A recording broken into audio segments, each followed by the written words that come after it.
So the point of this video is to tell people who want to get off-road and want to use power sports to do it, why I love the quad, and why you should really think hard about not buying a dual sport or an adventure bike.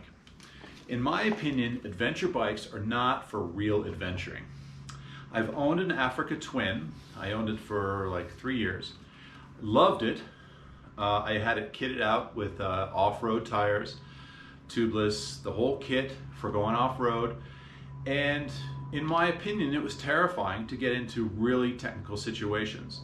My point isn't to diss on the Africa Twin or the adventure bikes, but to put them in perspective so that people who are excited and put a lot of money into their training and the cost and the safety gear and all the transport, you know, if they have to trailer in or, you know, take up garage space, to really think about what you're going to be able to do. And the thing is, you're not going to know what you're able to do until you actually buy it and you commit to it. And I'm going to share some stories. I've actually got pages of notes about this topic. And it all comes from personal history. And I've owned a 650L, a Honda XR 650L, which considered a dual sport. I consider it very similar to an adventure bike, just more comfortable and easier, easier on the trail because it's lighter weight. But back to the Africa Twin. Where the Africa Twin and other adventure bikes shine is on the pavement. They're very comfortable. On gravel, they're okay. On some single track that's mostly flat, they're okay. And what I mean by okay is if you ramp your skills up and you kit it out, you can go, quote, off-road, but you will be exhausted and you will be scared for the most part. Even after you've trained yourself, done the master class training, etc. But what's the point of having safety gear if you spend half your ride afraid you're going to have to use your safety gear? I mean, you'll be riding on the Africa Twin on a normal gravel forest road, and a rock the size of a fist can just be sitting there, and if you hit that front tire the wrong way, you're down. At 5 miles an hour, 50 miles an hour, you're down. You're out.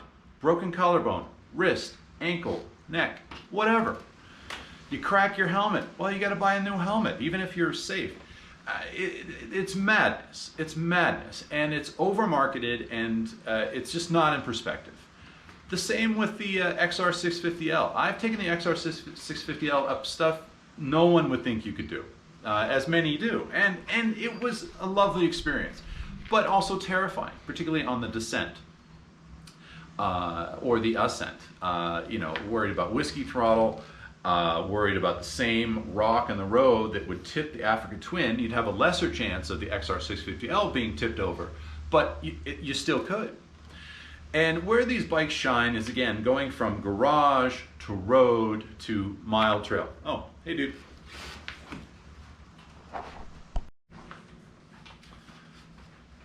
Sorry, a little interruption there. A welcome interruption. So the whole point is just putting these bikes and these outdoor vehicles in perspective and talking about the true cost, which is not just financial, and there's a psychic cost, an emotional cost, and a cost that, if you're on your dual sport or adventure bike and you see a trail that goes up the hill, the odds are you're not going to enjoy going up that trail. And even if you get the skill set to make it, quote, enjoyable, it just brings your power meter way down, way down. And when I first got the XR 650L, I was living in Scottsdale, and I decided to drive up to Sheep's Bridge, which is a common area to go. Those in the area know it. And it was, I think it was like almost 100 miles round trip from where I was. And toward the end of the trip, I found myself on this normal gravel road, and I was tired. And I said to myself, Dan, you are actually in danger, because not only are you tired from just the physical fatigue of holding the handlebars and navigating, but if you're tired and you hit something, you don't have the strength and the reflexes to counter yourself, and you're also tired and you're on a balanced two-wheel machine, And let's just face it, you know, fatigue plays a role in not falling over. I got home safe, you know, because I had but it was exhausting. I never did it again. Like, I mean, like it just wasn't fun at all. And that's when I got more interested in quads. And the quads are more cumbersome to take from the garage to the trailhead and then up the trail, because you've got to, you know, for the most part, you've got to trailer them in.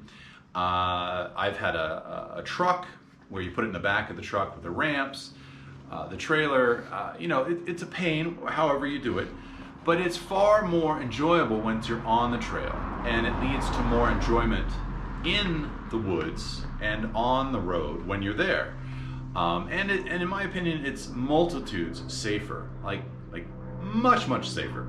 So I just wanted to share some thoughts. I know it's common to do like top 10 lists, or, you know, all these things. Watch this before you buy, or all that stuff. But my point is that you should watch this video if you're considering buying a Yamaha Tenere, an Africa Twin, BMW GS, Ducati's new bike, the Pan America, or even a Kawasaki KLR, which is a great bike, XR650L.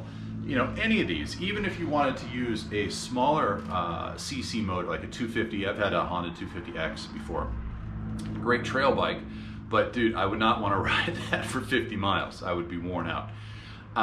So anyway, I'm just gonna run it and get into this because you know, there's a lot here. Okay. So what's fun about the quad? I've got the whole thing. Okay, so when I'm sitting on the quad like this, right? I'm sitting here.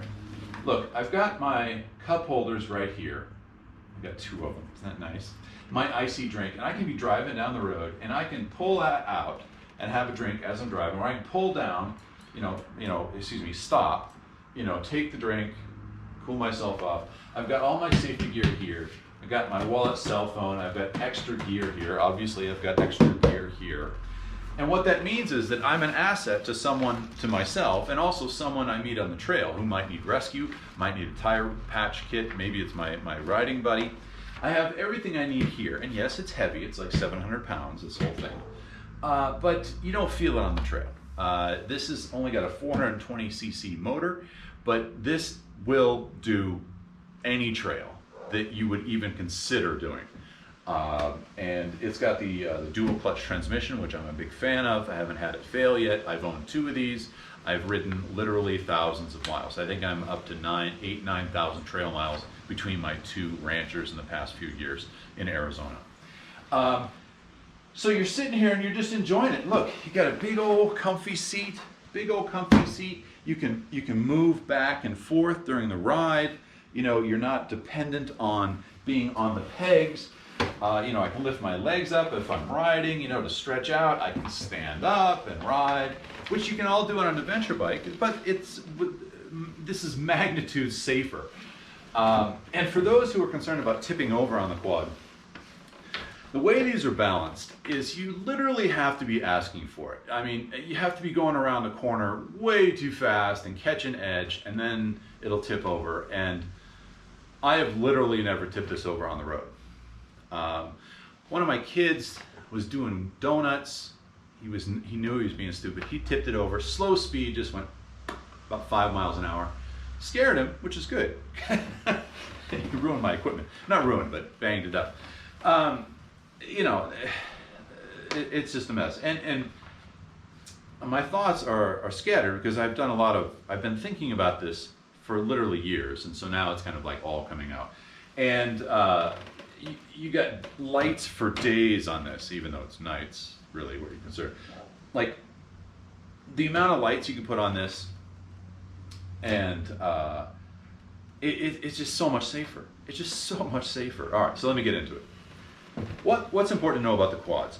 One of my favorite adventures is to quad and hike.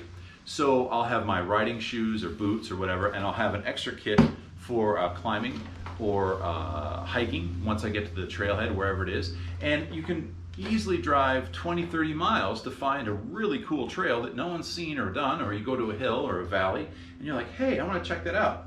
Park the quad, go down the hill, check it out. It's right there. Yes, you could do it with the adventure bike, but you can't carry all the stuff. And if I get tired on the hike, I just quad back.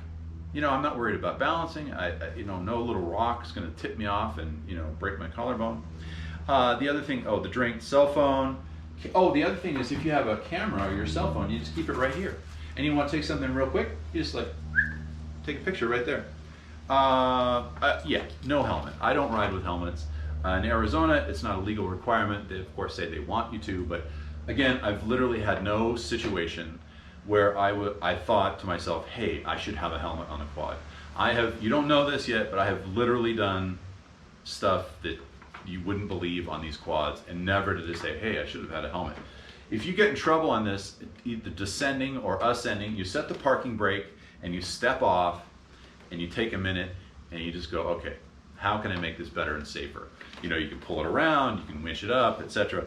On a motorbike, if you get stuck in a difficult situation, ascending or descending, you have to manage that. And if it's so steep, you know, you're trying to set trying to set it on the side, which would be all scraped up, or get a tree to hold it up, or set it on the kickstand. And that's a whole nother dangerous thing. And then you get it on the kickstand, you try to mount it on the hill, and then you try to clutching up. You know, it's asking for it. Just quad it. Just like done. Set the parking brake up, down, all day.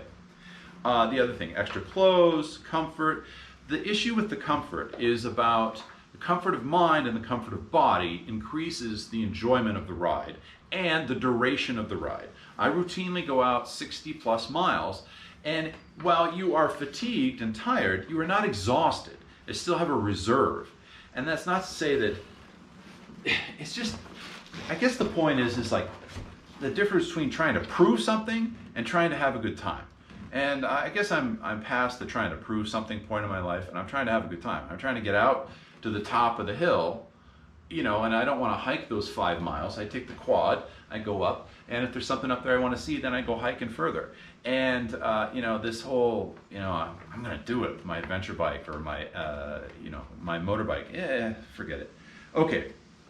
Water, food. I can carry water and food for myself and anyone else. I have extra, right? Yeah, you can have it on the bike, but come on, it's different. The tire rescue. Right, so, you know, God forbid I come across someone on the trail who's really hurting or tired. I just pop on the back. Done. I fall off on my hike or quad. I break an elbow, a wrist, a collarbone, you know, an ankle. I can climb back on the quad and I can drive. The only thing that would put me out of action is if my driving thumb doesn't work. But even then, I could probably just jerry-rig something. Hill climbing and descending. Oh my God.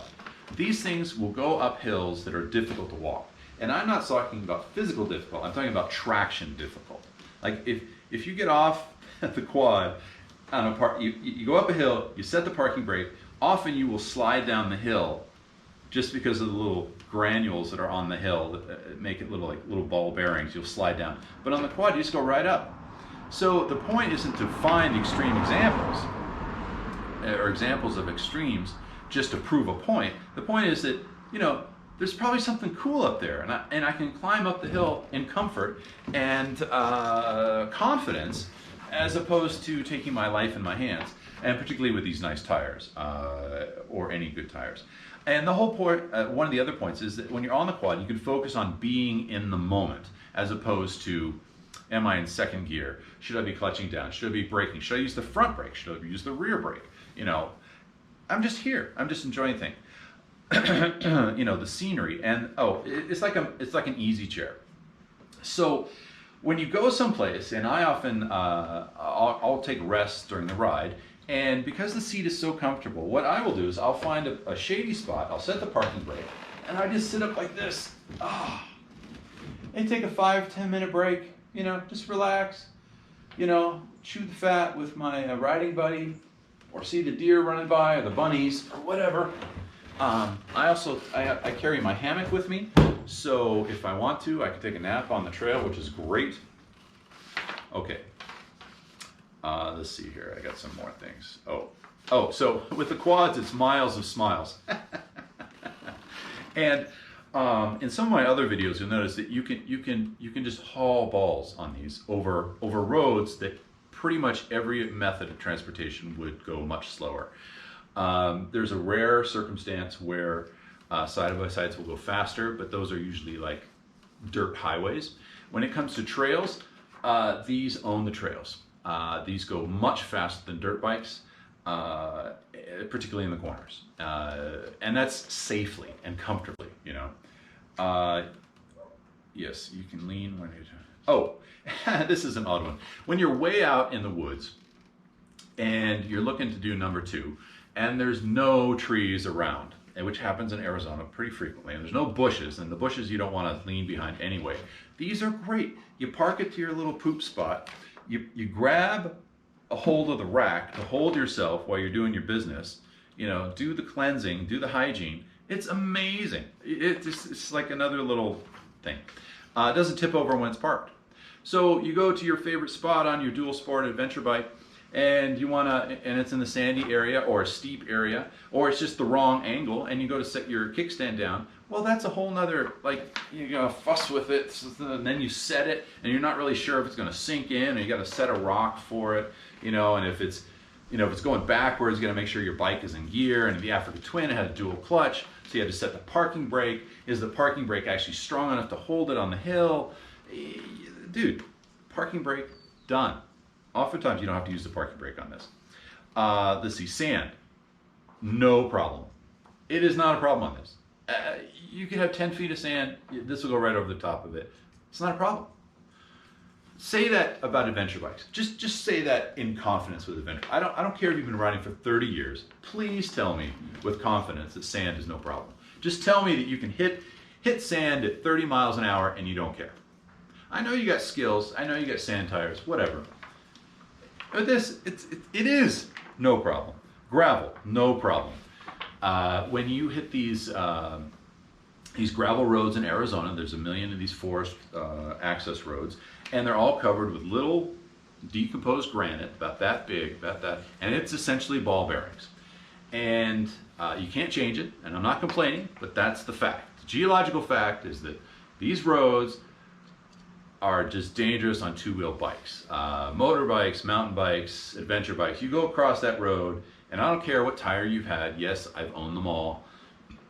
If you lean into it and you gas it, or if you don't gas it, or if you tap the front brake on the wrong section, you're going down. Or you get the scare of your life. Hills are a joy. I said this will climb anything. I want to go up there, there's a trail. Okay, let's do it. There are 2 trails in the area that have hills too steep for me to comfortably climb with this. 2.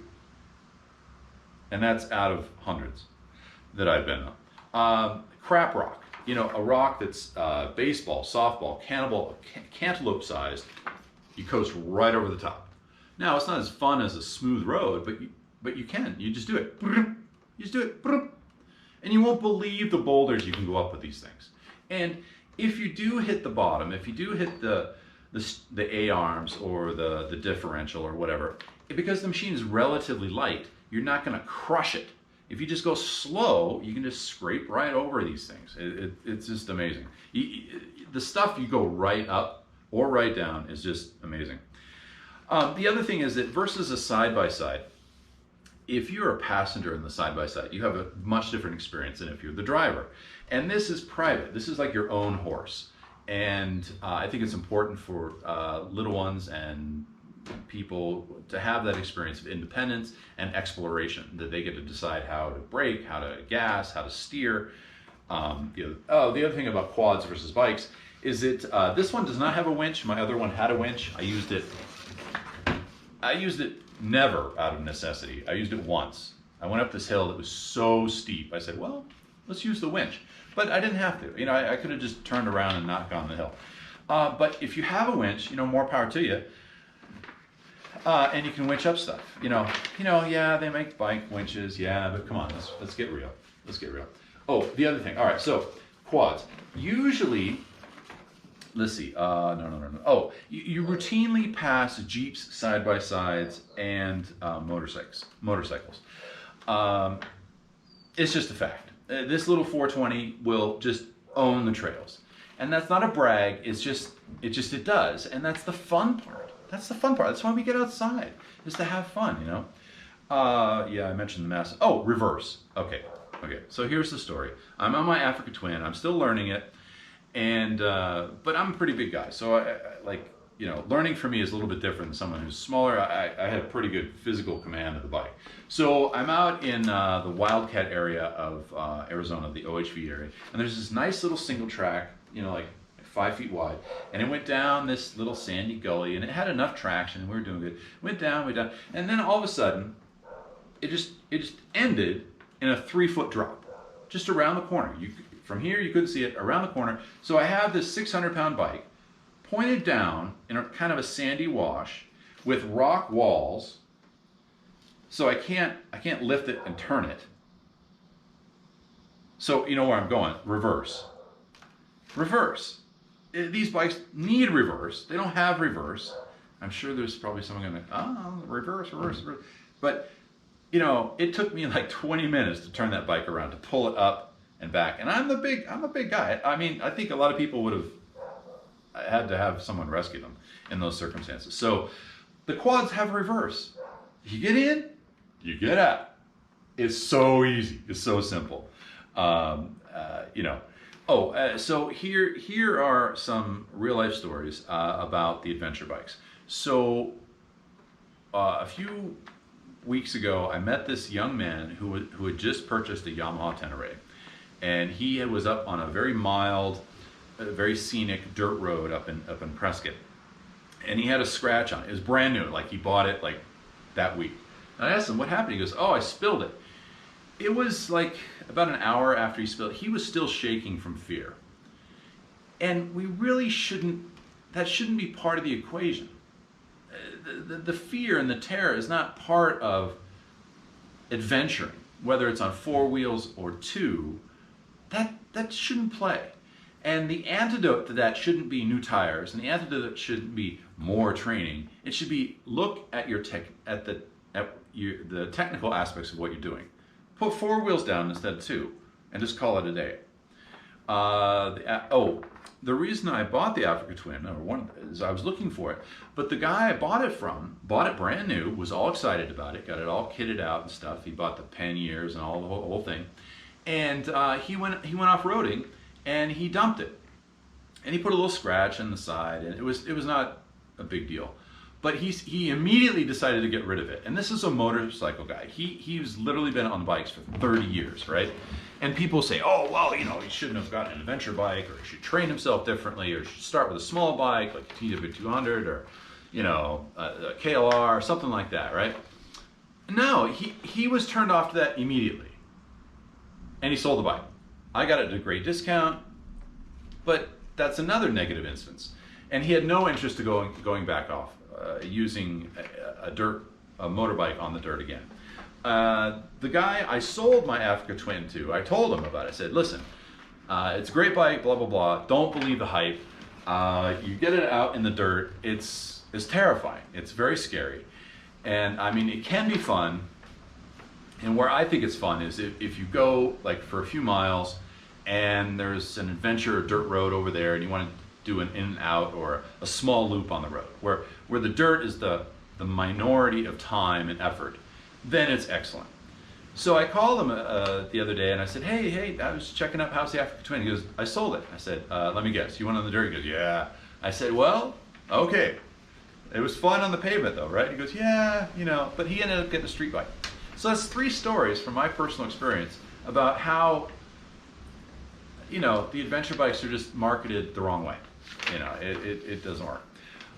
So at the end of the ride, when you're on the quad, and I did a 60-mile ride 2 days ago. It was a pretty rough ride. I was tired, but I was not exhausted. I was tired and I wasn't terrified. I was fatigued, but I'm not exhausted, right?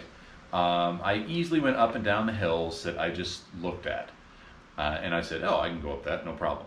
If I'd been on the dual sport or the adventure bike, I would have to make a strategic plan, and most often, if I'm by myself, I would not go up that because it's too dangerous. And it's not because I'm not skilled, it's not because I'm not adventurous, it's not because I don't have the right gear, blah, blah, blah, blah, blah. It's just dumb. It's dumb to put a 600-pound bike on a tire patch about that wide. It's just dumb. You're asking for it. It'll give it to you. On the quad, you can easily ride home when you get tired. At the end of the ride, which was like 30 miles in, I easily rode out, right? I flipped the lights on, it was dusk. I rode out. No problems, no safety concerns. And that leaves me with a personal reserve to enjoy the moment instead of being exhausted and terrified. Combine that with the experience with the dual sport, and I have been on these trails I'm talking about with the Africa Twin and with the XR 650L, excuse me. And if I did the same trip, like let's say for instance, the trip from down Bloody Basin Road out to Sheep's Bridge. I've done that on quads, and I've done that on the XR 650L several times. So I have to steel myself to be extra safe on the dirt bike, because any of those little rocks will get me, as I've said before.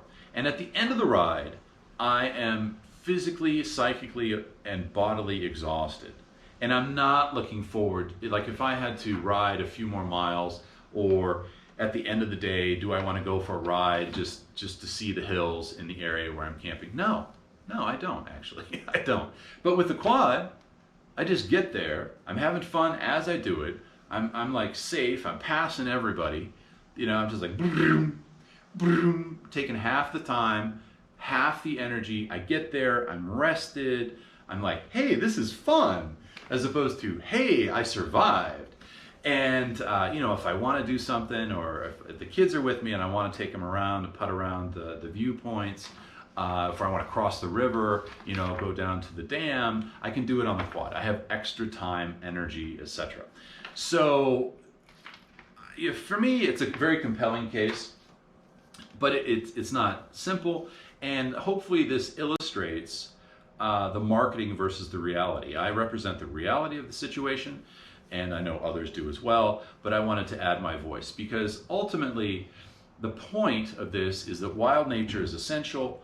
Power sports are a great way to interact with that, but there's a marketing BS around the two-wheeled method of adventuring, because it really doesn't exist. And only in the most extreme cases, and with in my opinion, the most extreme risks. I think that the ultimate vehicle would be a streetable quad, where you could ride to the trailhead. I know that's not really easy to come by, but it's technically possible, but it's not really on the market. And then you could just enjoy yourself, because as I said, it's like your little horse. But it's only your horse once it gets to the dirt. And I so love it. I'm trying to think of a quad ride where I didn't have a big old, eating grin on my face. And I just love it to death. And I think that other people would love it to death if they gave it a chance. And some of us who have more experience, and I'm reaching out to people and I'm saying, like, look, just consider, and put me in that mix of considerations, because I think you'll be much happier for it in the end. And falling down ain't fun, and pain is the fastest way to make yourself not enjoy whatever activity you're doing. And if you got to report to your spouse about how you did, or if you have to continue to report in order to be able to keep going, the quad's a great way to do it, man. And you can take your person with you and just have a grand time, just absolutely awesome. And these are way cheaper than some of those other options. Some quads are like 20 grand, I know, but these are so much fun, and hopefully that brings some insight to you. And I hope that I hope to see you on the trail, and in good cheer and good health. All right, take care.